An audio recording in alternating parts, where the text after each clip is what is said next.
रहीम। तो वीएस हम complex analysis 1 की सीरीज़ को कंटिन्यू करते हुए लेक्चर नंबर 17 की तरफ मूव करते हैं। अगर आपको याद हो, लेक्चर नंबर 15 में हमने ट्रिग्नोमेट्रिक फंक्शंस की कॉम्प्लेक्स वेरिएबल के ऊपर वैल्यूज़ को या कॉम्प्लेक्स वेरिएबल के साथ ट्रिग्नोमेट्रिक फंक्शंस और इन्वर्स ट्रिग्नोमेट्रिक फंक्शंस को डिस्कस किया था। आज हम वही काम करेंगे, कॉम्प्लेक्स वेरिएबल्स के साथ हाइपरबोलिक फंक्शंस को और इन्वर्स हाइपरबोलिक फंक्शन को डिस्कस करेंगे यहाँ पे। तो सबसे पहले हाइपरबोलिक फंक्शंस होते क्या हैं? The hyperbolic sine and the hyperbolic cosine of complex variable defined as. ये आपने रियल वेरिएबल्स के लिए पढ़े हुए हैं फर्स्ट ईयर में, सेकंड ईयर में। Sine hyperbolic z is equal to e की पावर z माइनस e की power minus z over 2। Trigonometric function में यहाँ पर आयोटा भी आता है, यहाँ पर सिंपल हाइपरबोलिक में आयोटा नहीं आता, आयोटा के बगैर होते हैं। Cos hyperbolic z is equal to e की पावर z प्लस e की पावर माइनस z ओवर 2। ये आपके पास हाइपरबोलिक फंक्शंस डिफाइंड हो गए। अब एक्सरसाइज नंबर 16 है, कहता है show that sine hyperbolic z and cos hyperbolic z are analytic function. वही चीज़ें हम सारी करेंगे जी। साइन हाइपरबोलिक z और कोस हाइपरबोलिक z जो है ये एनालिटिक होते हैं। इनमें से मैं एक प्रूफ करूंगा, दूसरा आपके लिए छोड़ दिया जाएगा। साइन हाइपरबोलिक z को हम हल करते हैं। Let f of z equal to sine hyperbolic z, u of x और v ऑफ x y जो इसका साइन हाइपरबोलिक को x प्लस आयोटा y की फॉर्म में खोलें। अब इसको आप ओपन कर दें यहाँ पे। तो ये अच्छा, जो फंडामेंटल लॉ ऑफ ट्रिग्नोमेट्री होता है वो साइन हाइपरबोलिक के लिए भी होल्ड करता है, यानी sine x plus alpha plus beta का फार्मूला देता है, साइन हाइपरबोलिक के लिए भी ये होल्ड करता है। अगर आप ऐसा नहीं करना चाहते बिलफर्ज, तो आप इसको ऐसे भी लिख सकते हैं, अगर आपकी मर्जी है। ये बेशक आप ऐसे लिख सकते हैं इसको, पर आप ऐसे इसको लिखने की ज़रूरत नहीं है, बस ठीक है ऐसे इसको सॉल्व कर लें बेशक। तो ये आएगा आपके पास, इसको ओपन किया आपने, sine alpha plus beta cos alpha cos beta sine beta, ये इसका फार्मूला लगा दिया आपने, इसको ओपन कर दिया और यहाँ पर आयोटा जो है वो बाहर आ जाएगा। ये सिंपली हाइपरबोलिक से कन्वर्ट होकर सिंपल आयोटा वाई की फॉर्म में आ जाएगा, सिंपल साइन वाई बच जाएगा यहाँ पे। तो ये आपके पास आ गया जी, iota sine y is equal to sine hyperbolic iota y के बराबर होता है। ये इसकी वैल्यू आगे बैकवर्ड सब्स्टिट्यूशन के बाद। Separating real and imaginary parts, अब इसके रियल और इमेजिनरी पार्ट्स सेपरेट कर लें। u ऑफ एक्स वाई और v of x y real और इमेजिनरी पार्ट आ गए। अब डेरिवेटिव लेंगे पार्शियल डिफरेंशिएशन इसकी x के लिहाज से और y के लिहाज से, v की x के लिहाज से और y के लिहाज से। अब देखें काशी-रीमान इक्वेशंस ट्रू है कि नहीं। तो u x is equal to v y के बराबर आ रहा है, u y is equal to minus v x के बराबर आ रहा है। इसका मतलब क्या हो गया जी, काशी-रीमान इक्वेशंस ट्रू हो गई हैं। हैंस, और दूसरी बात, and the four first order partial derivative exist and continuous, therefore sign hyperbolic z is analytic function. Similarly cos hyperbolic z है वो आप लोग खुद करेंगे सॉल्व। अगर कोई प्रॉब्लम हो तो आप फिर बताएं, हम आपको उसका सोल्यूशन दे देंगे। आगे prove that sine hyperbolic z, cos hyperbolic z and tan hyperbolic z are periodic functions and their period are 2 pi iota. और ये तीनों क्या है, पीरियोडिक फंक्शन का पीरियड कितना होता है, 2 पाई आयोटा होता है। ये अब हमने प्रूव करना है। उसके लिए मैं एक करूँगा, बाकी दो आप लोगों के छोड़ दूँगा जी। मैंने साइन हाइपरबोलिक z है जी, f of z is equal to sine hyperbolic z है। तो पीरियड है 2 पाई आयोटा, इसके अंदर ऐड कर दें 2 पाई आयोटा, क्योंकि पीरियड हमें पता है वो स्मॉलेस्ट नंबर होता है जो फंक्शन में ऐड करें और उसको कोई फ़र्क ना पड़े, तो वो पीरियड कहलाता है। तो f of z plus 2 pi iota is equal to sine hyperbolic z plus 2 pi iota.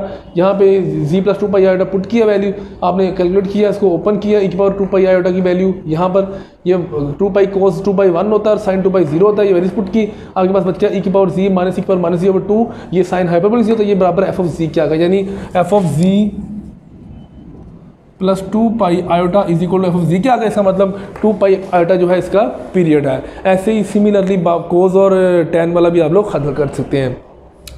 आगे वही जीरोस फाइंड करने, जैसे हमने ट्रिग्नोमेट्रिक फंक्शन में फाइंड किए, साइन कोस टेन के जीरोस फाइंड करेंगे। यहाँ पे मैं सिर्फ 2 करूँगा, एक आपके लिए छोड़ दिया जाएगा। साइन हाइपरबोलिक जी, इसके जीरोस फाइंड करने जी। Consider sine hyperbolic z equal to 0, z की वैल्यू पुट की, इसका अल्फा प्लस बीटा का फार्मूला लगा के इसको मैंने ओपन कर दिया। Separating real and imaginary parts, इसका रियल पार्ट और इमेजिनरी पार्ट दोनों मैंने अलग अलग कर लिए। कोस हाइपरबोलिक से साइन वाई इक्वल टू 0, यहाँ से आपके पास इक्वेशन 2 से आपने इसकी वैल्यू पुट कर दी। अब चूँकि हमें पता है कोस हाइपरबोलिक एक्स ये तो 0 नहीं होता, क्योंकि इसकी वैल्यू कितनी होती है, वो 1 आती है, मिनिमम वैल्यू 1 होती है कोस हाइपरबोलिक की। इसका ग्राफ ऊपर होता है, 1 से नीचे नहीं होता इसका आंसर, क्योंकि अगर यहाँ पे जी 0 होगा तो ये 1 प्लस 0 1 प्लस 1 2 पर 2 इज इक्वल टू 1 बनेगा मिनिमम। इसका मतलब साइन वाई 0 है, साइन वाई से यहाँ से y is equal to n pi आएगा, where n is an integer. N pi की वैल्यू अभी क्वेश्चन नंबर 1 में पुट कर देंगे। एक्स की वैल्यू मैंने पुट की, वाई की वैल्यू मैंने पुट की एन पाई, कोस एन पाई कितना होता है -1 की पावर एन। अब यहाँ पे -1 की पावर एन तो 0 नहीं हो सकता, मतलब फिर क्या है कि साइन हाइपरबोलिक एक्स 0 है, वो 0 रख दिया हमने। e की पावर एक्स माइनस e की power minus x over 2 equal to 0, यहाँ से e की पावर एक्स सॉल्व किया तो 2 e की power 2x is equal to 1 को लिखेंगे e की पावर 0, तो 2x इज इक्वल टू 0 यानी x इज इक्वल टू 0। ये आपके पास इसका x इक्वल टू 0 आंसर आ जाएगा यहाँ पे। आगे चलते हैं जी। देयरफॉर अब जी क्या था आपके पास, x प्लस आयोटा वाई था, तो यहाँ पर x की जगह 0 पुट किया और y की जगह n पाई, तो इसका z is equal to n pi iota, इसका जीरोस आ गए हैं। हाइपरबोलिक फंक्शन में याद रखें, सिंपल साइन के अगर आपको याद हो, ट्रिग्नोमेट्रिक फंक्शन में साइन के जीरोस कितने निकले थे, n पाई निकले थे, और हाइपरबोलिक में क्या आ रहा है जी, वो n पाई आयोटा आ रहा है, where n are 0 plus minus 1 plus minus 2 so on, these are numbers. Similarly cos hyperbolic z को हम सॉल्व करते हैं जी। Cos hyperbolic x plus iota y, इसका मैंने फार्मूला लगा दिया यहाँ पे, इसको मैंने ओपन कर दिया और रियल और इमेजिनरी पार्ट सेपरेट कर लिए। अब यहाँ पे cos hyperbolic x cos y minus sine hyperbolic x sine y, यहाँ से क्वेश्चन 1 को मैंने लिया cos hyperbolic x cos y. Cos hyperbolic x 0 नहीं हो सकता क्योंकि वो पॉजिटिव 1 होता है, और यहाँ पे कोस y 0 आएगा, यहाँ से y is equal to n plus 1 over 2 pi, where n is an even integer, put n equal to 1 n put in 1, ये क्वेश्चन 2 में इसकी वैल्यू पुट कर दें y की, तो साइन n प्लस 1 ओवर 2 पाई, साइन की वैल्यू यहाँ पर क्या आती है, -1 की पावर n, ये पॉजिटिव 1 होगी, या क्योंकि ये लाइन बनती है y एक्सिस, साइन 90 पे 1 होता है, साइन 270 पे -1 होता है, इसलिए इसकी वैल्यू नेगेटिव पॉजिटिव होगी। अब ये 0 नहीं हो सकता, इसका मतलब फिर क्या होगा, साइन हाइपरबोलिक x 0 होगा यहाँ से, तो यहाँ से इसकी वैल्यू पुट करेंगे हम, तो वो आप हल करने के बाद x इज इक्वल टू कितना आ जाएगा, यहाँ पे आपके पास 0 आ जाएगा। Now therefore z is equal to x plus iota y, ये आपके पास हल करने के बाद z is equal to n plus 1 2 times pi into iota, ये आपके पास कोस हाइपरबोलिक z के जीरोस होंगे। अब नेक्स्ट हम क्वेश्चन और करते थे, क्या वो बाद में सीध क्लियर हो जाए जी। तो नेक्स्ट अब हम यहाँ पे कुछ थोड़े से क्वेश्चंस करते हैं, जैसे हमने ट्रिग्नोमेट्रिक फंक्शंस के लिए किए थे, कॉम्प्लेक्स वेरिएबल्स के लिए, और वही हम अब हाइपरबोलिक फंक्शन के लिए चीज़ें देखेंगे। कहता है कि भाई show that sine hyperbolic minus z is equal to minus sine hyperbolic z होता है, कोस जो होता है नेगेटिव साइन खा जाता है, साइन ऑफ माइनस जी जो होता है वो साइन जी के बराबर होता है, कोस ऑफ माइनस जी होता है वो कोस जी के बराबर होता है। ये कुछ आइडेंटिटी साइन में से कुछ हम प्रूव करेंगे, कुछ आपके लिए छोड़ देंगे, आप लोग करेंगे इसके। जैसे पहला sine hyperbolic z is equal to minus sine hyperbolic z के बराबर होता है। हमने लेफ्ट हैंड साइड ले ली, sine hyperbolic minus z is equal to e की power minus z minus e की पावर माइनस जी ओवर 2, ये नेगेटिव नेगेटिव पॉजिटिव हो जाएगा, ई की पावर माइनस ई की पावर जी ओवर 2 आ जाएगा, यहाँ पे माइनस ई की पावर जी माइनस 1, यहाँ से नेगेटिव कॉमन ले लिया तो दोबारा ये साइन हाइपरबोलिक जी बन गया, that is equal to minus sine hyperbolic z. तो ये आपके पास फर्स्ट प्रूव हो गया, यहाँ पे is equal to right hand side आ गया, ये आपके पास राइट हैंड साइड बन गई इसकी। इसमें कोई मुश्किल काम नहीं है, वही इजी सा कॉन्सेप्ट है, वेरी इजी कॉन्सेप्ट जो हम 9th क्लास से स्टार्ट करते हैं, या प्रूव करने आइडेंटिटी प्रूफ करना, ये वही काम है। अब cos of minus z equal to cos z है, कोस ऑफ माइनस जी यहाँ पर एक पावर माइनस जी हो जाएगा सारा, ये माइनस जी हो जाएगा, ये प्लस हो जाएगा। अब प्लस उसको इधर लिखने इसको उधर लिखने कोई फ़र्क पड़ता है, उससे कोई नहीं पड़ता, दोबारा कोस ऑफ सी बन जाएगा। ये सिंपल सी चीज़ है, सिंपल कॉन्सेप्ट है, ये ख़त्म हो गया। अब जैसे कि ये कहता है साइन हाइपरबोलिक जी का मॉड का स्क्वायर बराबर sine hyperbolic square x plus sine square y के बराबर होता है।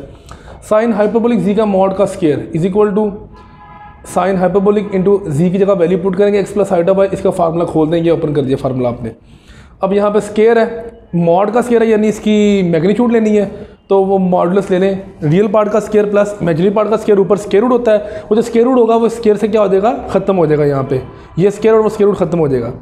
ये sine hyperbolic square x cos hyperbolic cos square y plus cos hyperbolic square x sine square y, ये आ गया आपके पास। Sine hyperbolic square x into 1 minus sine square y plus cos hyperbolic square x into sine square y, ये आ गया। ये multiply करवाएंगे, इसको मल्टीप्लाई करवाए दोनों में से। अब इन दोनों में से जो है कॉमन आ रहा है, साइन स्क्वायर वाई कॉमन ले लिया, cos hyperbolic square x minus sine hyperbolic square x वो 1 के बराबर होता है, इसकी वैल्यू पुट कर दो, ये आपके पास राइट हैंड साइड के इक्वल आ गया। बाकी आइडेंटिटीज भी ऐसे ही है, वेरी इजी प्रूव करना इनको। आगे कहता है जी prove that sine square z plus cos square z equal to 1, यानी ये ट्रिग्नोमेट्रिक फंक्शंस के ऊपर है। ये सारे वो आइडेंटिटीज हैं जो आप 9th क्लास में पढ़ते आए हैं। फॉर एग्जाम्पल जैसे कहता है sign square z plus cos square जी, साइन जी की वैल्यू ई की power iota z minus e की power minus iota z over 2 iota plus cos जी की वैल्यू ई की power iota z plus e की power minus iota z over 2। इसको simplify करें, square open करें, ऊपर स्क्वायर ओपन किया, नीचे ओपन किया, तो ये आ गया आपके पास। इन दोनों का एलसीएम ले रहे हैं, 4 एलसीएम आ जाएगा। एलसीएम लेने के बाद आपके पास ये टर्म कितनी बनेगी थी यहाँ पे, चूँकि ये -4 था तो माइनस में ऊपर ले गया हूँ यहाँ पे, तो ये माइनस हो जाएगा, ये भी माइनस और ये प्लस हो जाएगा, ये -4 ऊपर चला गया। बाकी टर्म्स वैसे आ जाएंगी सारी, 4 ऊपर सारा कट लिया होने के बाद ये 2 + 2 4 हो जाएगा, ये टर्म्स इन दोनों के साथ क्या हो जाएंगी, कैंसिल हो जाएंगी। 4/4 इज इक्वल टू 1, ये आपके पास राइट हैंड साइड। ऐसे ही बाकी आइडेंटिटीज है प्रूव करना, इनमें कोई मुश्किल काम नहीं है। जैसे एक आइडेंटिटी और देख लें, 1 + cot square z is equal to cosecant square z होता है। 1 + cot square z is equal to 1 plus cot की वैल्यू होती है ई की power iota z plus e की power minus iota z over e की power iota z minus e की power minus iota z into iota, यानी cot होता है cos over sine. Cos over sine कर दें तो आपके पास ये रिजल्ट आ जाएगा। इसका स्क्वायर करें, 1 + आयोटा स्क्वायर ई की power 2 iota z plus e की power -2 iota z plus 2 over 2 iota z plus equal -2 iota जी -2। स्केयर ओपन किया, इसके बाद दोनों का अब यहाँ पर एलसीएम ले लें। इसके नीचे 1 है, इन दोनों का एलसीएम दिया तो आपके पास ये टर्म आ गई। ऊपर कटकरिया करेंगे, ये इनके साथ क्या हो जाएंगे, कैसे हो जाएंगी, -2 -4 हो जाएगा, नीचे ये आ जाएगा। -4 को अगर मैं लिख लूँ यहाँ पर ऐसे, ये -4 है, इसको मैं लिख लूँ 2 आयोटा का स्केयर, 2 आयोटा का होल स्केयर अगर लिख लूँ कोई फर्क तो नहीं पड़ता। देखें -4 है ना, माइनस को आप लिखें आयोटा का स्केयर और 2 को 4 को लिखें 2 का स्केयर, दोनों को मिलकर 2 आयोटा का स्केयर बना दें। और ये सारा मिलकर कितना होगा जी, कोसिकेंट, कोस का उल्टा साइन का उल्टा ये बड़ा हुआ तो कोसिकेंट जी का स्केयर हो जाएगा यहाँ पे। तो ये कोई इसके अंदर मुश्किल काम नहीं है, इंतहाई ईजी चीज़ है। अब एक क्वेश्चन है, ये हमने ट्रिग्नोमेट्रिक फंक्शंस के लिए भी किए हुए हैं, वही हाइपरबोलिक के लिए, जैसे sine hyperbolic z is equal to कहता है आयोटा हो तो आप जी की वैल्यूज फाइंड करें, cos hyperbolic z is equal to 1/2 हो, कोस हाइपरबोलिक, ये मैं सारे नहीं करूँगा, वो 1-2 करूँगा बस। जैसे यहाँ पे देखिए sine hyperbolic z is equal to iota है, sine hyperbolic x plus iota y is equal to 0+1 0+ iota. अब इसका फार्मूला ओपन कर लें, ये 0+ आयोटा, यहाँ पे sine hyperbolic x plus cos y plus iota cos hyperbolic x sine y is equal to 0+ iota. यहाँ पे सेपरेट करें रियल और इमेजिनरी पार्ट्स, क्रिएट कर लिया। अब यहाँ से चूँकि ये 0 के इक्वल है, यहाँ से हम लेंगे जिसको फ्रॉम 1। अब साइन हाइपरबोलिक एक्स तो हमें पता है 0 नहीं होता, जिसका मतलब फिर क्या होगा, कोस वाई 0 होगा, क्योंकि तो यहाँ पे आपके पास आएगा जी we take choose cos y equal 0 और वाई यहाँ से कितना आएगा जी n+1/2 पाई। अब नेक्स्ट हम आगे चलते हैं जी। अब y की वैल्यू n+1/2 पाई जो है हमने इक्वेशन 2 में पुट कर दी, तो आपके पास cos hyperbolic sine n+1/2 pi is equal to 1। ये साइन की वैल्यू -1 की पावर n यानी -1 और +1 दोनों हो सकती हैं। तो यहाँ पे अब 2 केस हो गए, अगर n की पावर इवन हो तब क्या होगा, अगर n की पावर ऑड हो तो फिर क्या बनेगा। पहले if n is even, n even होगा तो फिर हम क्या लिखेंगे, -1 की पावर n जो है ये +1 होगा, यानी n cos hyperbolic x equal to आएगा 1 के। इसको जब सिंप्लीफाई करेंगे तो आपके पास आंसर आएगा जी e⁻2x - 2 e⁻x + 1 = 0। अब e⁻x को टी पुट करें तो आपके पास क्वाड्रेटिक इक्वेशन बन जाएगी। इसको सिंप्लीफाई करें तो आपके पास x = 0 आ रहा है और y = कितना आपके पास निकला जी, यहाँ से y आपके पास निकला n+1/2 पाई 2 × पाई। तो ये आपके पास आएगा जी, इसका आंसर आएगा z = n+1/2 pi iota when n is even. When n is odd, case number 2, then -1 raise to power n is equal to -1। तो अब यहाँ पे आपने क्या पुट करना है, यहाँ पे इसकी वैल्यू -1 पुट करेंगे तो -1 ये वाला इधर क्या हो जाएगा, इसको cos hyperbolic is equal to -1 के इक्वल आ जाएगा। e⁻x plus e⁻−x/2 is equal to -1 के इक्वल आ गया। अब यहाँ देखिए इसकी वैल्यूज पुट करेंगे आप यहाँ पे, इसको सिंप्लीफाई करेंगे तो ये इक्वेशन बनेगी। अब e⁻x को t पुट करेंगे तो आपके पास t+1 का square t is equal to -1 e⁻x is equal to -1। ये तो पॉसिबल ही नहीं है फिर e⁻x इज इक्वल टू -1, क्योंकि जो एक्सपोनेंशियल फंक्शन होता है कि हमेशा इसका आंसर क्या आता है, पॉजिटिव होता है, यानी it always give you positive answer. तो ये तो -1 आ रहा है, इसका मतलब दिस इज नॉट पॉसिबल। इसका मतलब क्या होगा, यहाँ से x की कोई वैल्यू नहीं निकलती, hence z is equal to n+1/2 pi iota. Just ये आपके पास when n is even from 3। अब नाउ फ्रॉम इक्वेशन 3, अब जो पीछे मैंने इक्वेशन 3 लिखी है वहाँ से देखें, sine hyperbolic x equal to 0 आएगा, यहाँ से e⁻x इक्वल टू -1 आएगा, यहाँ से पुट करेंगे e⁻x को t, तो आपके पास सिंप्लीफाई करने के बाद इक्वेशन बनेगी t² -1 इज इक्वल टू 0। यहाँ से t इज इक्वल टू +-1 आएगा। अब e⁻x इज इक्वल टू 1 को हम लिखेंगे e⁻0, तो e⁻x इज इक्वल टू अगर -1 है तो x इज इक्वल टू कितना आएगा, यहाँ से आपके पास 0 आ जाएगा, यानी x का आंसर कितना निकलता है, 0 निकलता है। इसको आप इक्वेशन नंबर 2 में पुट कर देंगे पीछे, तो इक्वेशन नंबर 2 जो आपके पास थी वो आएगी cos hyperbolic 0 × sin y which is equal to 1। वहाँ से sin y आपके पास आ जाएगा जी 1 के equal. y is equal to n+1/2 × pi, n is even, तो hence z is equal to x plus iota y, that is again z is equal to n+1/2 × iota pi when n is even. तो ये आपके पास इसका solution होगी n की इस values के लिए जो आपके पास है, जो कोस हाइपरबोलिक z जो है वो 2 के बराबर होगा। नेक्स्ट क्वेश्चन एक देखें जी, cos hyperbolic z is equal to 1/2 अगर हो तो सारा वैसे प्रोसीजर है। सबसे पहले हम उसको फार्मूला लगा के इसके ऊपर ओपन करेंगे, क्योंकि कोस का फार्मूला नहीं इसके ऊपर होल्ड करता, तो इसलिए फिर हम इसको आयोटा की फॉर्म में लिखेंगे। हाइपरबोलिक को हमने आयोटा में कन्वर्ट कर दिया, x प्लस आयोटा y, तो ये -y प्लस आयोटा x हो जाएगा आयोटा से मल्टीप्लाई होने के बाद, क्योंकि यहाँ पर आयोटा स्क्वायर होगा तो वो -y हो जाएगा, यहाँ पे आयोटा x हो जाएगा। अब यहाँ पे अल्फा प्लस बीटा का फार्मूला लगाएंगे, रियल और इमेजिनरी पार्ट को कंपेयर करें तो ये आ गया। अब यहाँ पे 0 आ रहा है तो आपने इक्वेशन 2 को लेना, from equation 2 sin y is equal to sin hyperbolic x is equal to 0।